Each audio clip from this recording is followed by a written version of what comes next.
Connie Ferris-Bailey has been running Fresh Start Youthbuild for 40 years back there. She spread it through Wisconsin. Now there's 11 Youthbuild Fresh Start AmeriCorps in Wisconsin because of Connie Ferris-Bailey, right? Give her a hand. You don't even know her. She's a heroine.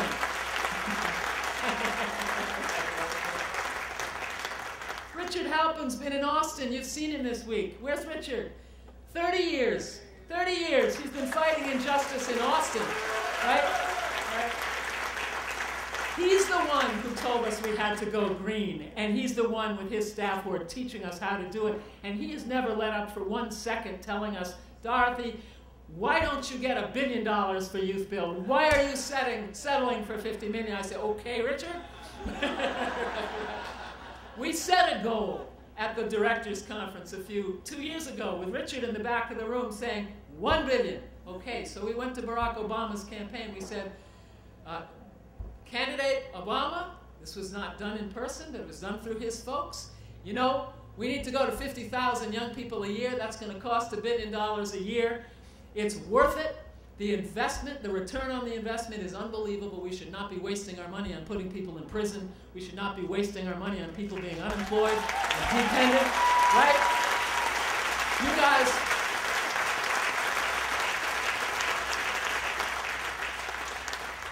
so sometimes people think we're too ambitious, but we are never ambitious enough until we end poverty in the United States, until we eliminate the waiting lists in Youthbuild programs, until every one of you and your children and your friends and your allies and the young people who tell us without Youthbuild I would have been dead or in jail. And how many of you are there? A lot, right? Yes. Right. What? No child left behind and no child dead or in jail, right?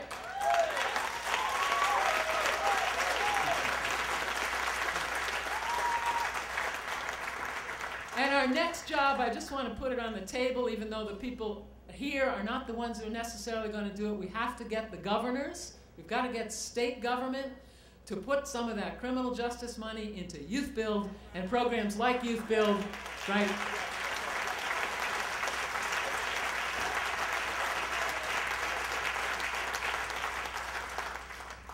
Now, I could talk for a long time, but I want to do another little piece of history. Where's Camlo Looper? Over there. Camlo Looper. He is the son of our founding board chair, Leroy Looper, who welcomed me to Harlem in 1964 and guided me through the shoals and the pits and the dangers of my not knowing what I was doing as a young white girl in Harlem.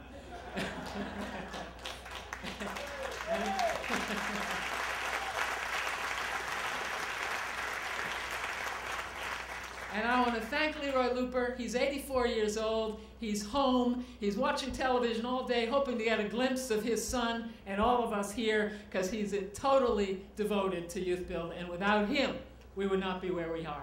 And there are many people in that boat.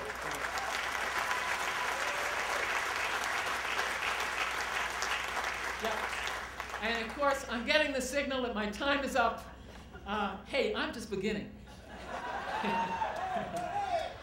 I'm 67 years old this week, right?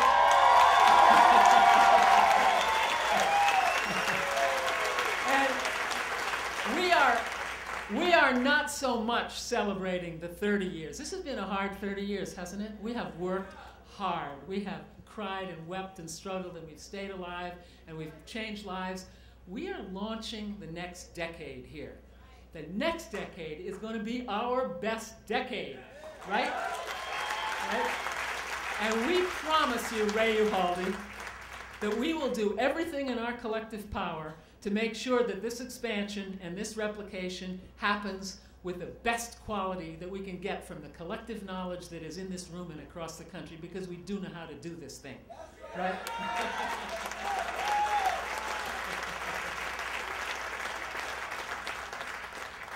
Now, it wouldn't be right to leave this room without doing two other thanks. One is like the thanks to the people who organized this event. We will thank them again tonight. But Jackie Gelb and Aisha, right, and Charlie Clark and our whole Youthbuild USA staff, Right? This is not easy to do. Right?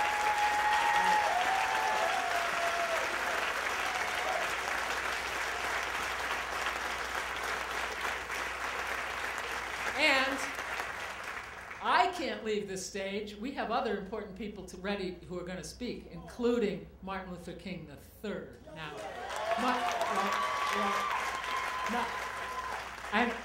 but I want to say something about him because he discovered us, but I followed his father, right? His father's my hero.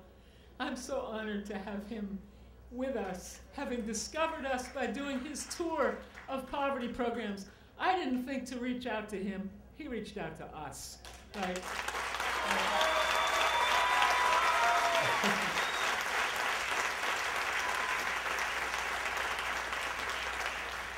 But one more thanks. Who do you think? John Bell! John Bell! John Bell!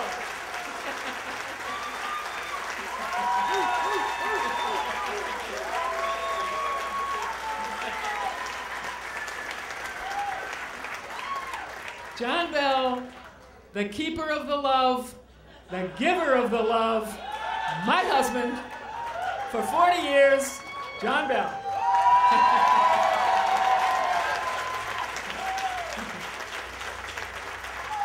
And he happens to be vice president in charge of two key aspects of this replication of the integrity of the philosophy, the training and the leadership development.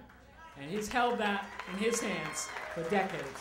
So, where's Michael? Michael, you're going to take back over. Thank you, everyone, for your patience with me. I figured out I just wanted to talk.